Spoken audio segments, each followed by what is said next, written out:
അപ്പോൾ സർക്കാരിനെ സംബന്ധിച്ചോളം ഒരു ഭാഗത്ത് പലതും മറക്കാൻ പറ്റിയതാണ് വിവാദങ്ങൾ എപ്പോഴും. രണ്ട്, ഇതിൽ ഇവർ തൃപ്തിപ്പെടുത്താൻ ഉദ്ദേശിക്കുന്നത് ശരിക്കും പറഞ്ഞു കഴിഞ്ഞാൽ ആരെയാണ്? ഏറ്റവും ചെറുപ്പക്കാരായിട്ടുള്ള ആളുകളെയാണ്.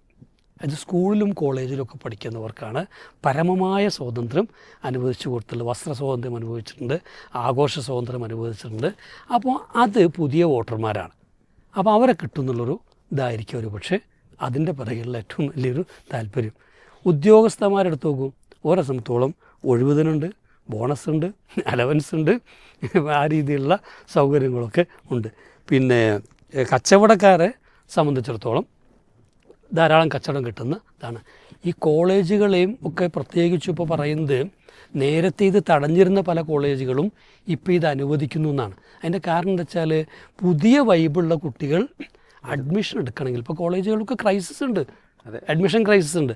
അപ്പോൾ അവിടെ അഡ്മിഷൻ എടുക്കണം എന്നുണ്ടെങ്കിൽ ഇത്തരത്തിലുള്ള കാര്യങ്ങളൊക്കെ അനുവദിക്കുന്ന കോളേജുകളാകണം. അപ്പോൾ അതുകൊണ്ട് എന്ത് ചെയ്യുക, അത് കണ്ണടച്ച് ചെയ്യുക എന്നുള്ള ഒരു പോളിസിയാണ്.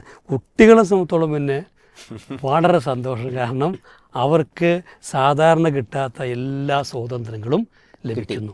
ആഘോഷിക്കാനും അതുപോലെ പാടാനും ആടാനും ഒക്കെ ഉള്ളൊരു അനുവാദം അവരെങ്ങനെ ചെയ്യും. അപ്പോൾ ഈ കുട്ടികളുടെ ഒരു സന്തോഷങ്ങൾ കണ്ടുകൂടെ എന്നൊക്കെയാണ് ചിലർ ചോദിക്കുന്നത്.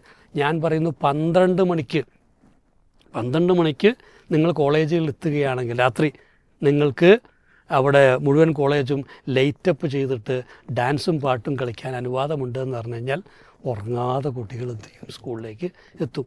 അപ്പോൾ ആഘോഷിക്കാനുള്ളൊരു ത്വരയെ ഉദ്ദീപിപ്പിക്കുന്നതിലൂടെ കിട്ടുന്ന ഒരാനന്ദവും അല്ലെങ്കിൽ ഇത്തരത്തിലുള്ളൊരു പ്രമോഷൻ എന്ന് പറയുന്നത് ശരിക്കും പറഞ്ഞു കഴിഞ്ഞാൽ ഒരിക്കലും തന്നെ ഇത് ഗുണപരമാകാൻ പോകുന്നില്ല. ഇപ്പോൾ നമ്മൾക്ക് ഉറപ്പാണ് ഇപ്പോൾ തന്നെ ഈ 2-3 കൊല്ലം കൊണ്ട് തന്നെ ഉണ്ടായ മാറ്റങ്ങൾ വളരെതാണ്. ഇപ്പം വന്ന വാർത്തകൾ നമുക്കറിയാം, അതിനകത്ത് നിയമലംഘനങ്ങൾ നടക്കുന്നുണ്ട്. അത് വാഹനങ്ങളായിട്ടും മറ്റുമൊക്കെ.